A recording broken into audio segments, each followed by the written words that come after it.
মুখ্যমন্ত্রী মমতা বন্দ্যোপাধ্যায়ের অনুপ্রেরণায় আজ সারা বাংলা জুড়ে পাঠ্য বিতরণ কর্মসূচি অনুষ্ঠিত হয়। সেই কর্মসূচির অঙ্গ হিসেবে মুর্শিদাবাদের নওদা ব্লক অফিসেও পাঠ্য বিতরণ করা হয়। অনুষ্ঠানে উপস্থিত ছিলেন নওদা ব্লক উন্নয়ন আধিকারিক ও বিএলআরও সাহেব।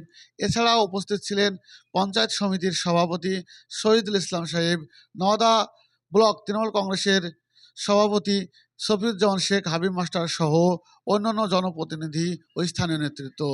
অনুষ্ঠানে বক্তারা বলেন, এই পাট্টা বিতরণ কর্মসূচির মাধ্যমে ভূমিহীন ও প্রান্তিক মানুষদের দীর্ঘদিনের স্বপ্ন পূরণ হচ্ছে। রাজ্য সরকারের এই উদ্যোগে সাধারণ মানুষে উপকৃত হচ্ছেন। নওদা থেকে বাপি শেখের রিপোর্ট, নওদা টিভি 24।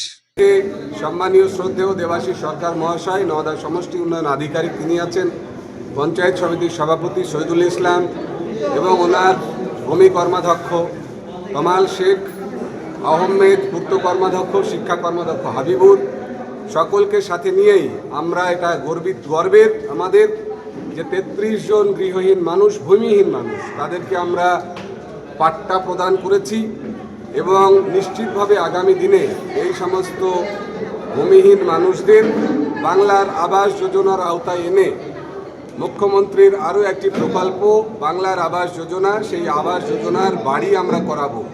যারা কোনোদিন নিজেদের এক চিলতে জমির অন্ততপক্ষে প্রত্যাশী ছিল না, কোনোদিন স্বপ্ন দেখতে পারে না, তাদেরকে আমরা বাস্তবে জমি দিয়েছি। এটা আমাদের কাছে খুব ভালো লাগার।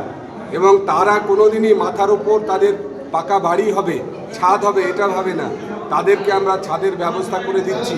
ইতিমধ্যে নওদা ব্লকে 7,000 পরিবারকে বাংলার আবাস দেওয়া হয়েছে এবং 6,000 নতুন করে নাম দিদিকে বলো পোর্টালে নথিভুক্ত হয়েছে। তাদেরও এনকোয়ারি চলছে। পরিশেষে সব মিলিয়ে যাদের প্রয়োজন আছে, প্রয়োজনের মানুষের পাশে মমতা ব্যানার্জি আছেন। মমতা ব্যানার্জিকে আমাদের আন্তরিক কুর্নিশ, কৃতজ্ঞতা এবং অন্তরের শ্রদ্ধা। বিডিও সাহেবের আজকে আমাদের জানেন যে আমাদের পশ্চিমবঙ্গ সরকারের তরফ থেকে মাননীয় মুখ্যমন্ত্রী সিঙ্গুর থেকে একটা প্রোগ্রাম করেছেন, যাতে গোটা রাজ্য জুড়ে পাট্টা বিতরণের একটা কর্মসূচি ছিল। সেই উপলক্ষে আমাদের নওদা ব্লকে 33 জন বেনিফিশিয়ারিকে সিলেক্ট করা হয়েছিল। তাদের হাতে আজকে পাট্টাটা তুলে দেওয়া হয়েছে। মুখ্যমন্ত্রীর যে সিঙ্গুর প্রোগ্রাম, তার সঙ্গে তাহলে এক সময় রেখে আমাদের নওদা ব্লক থেকে 33 জন বেনিফিশিয়ারিকে আজকে ম্যাক্সিমাম 3 শতকে বাস্তু পাট্টা দেওয়া হবে। পরবর্তীকালে আরও অনেকগুলো পাট্টা আমাদের কাছে রেডি আছে, সেগুলো ডিস্ট্রিবিউশন। যারা পেল তারা পাবে, হ্যাঁ, যারা পায়নি তারা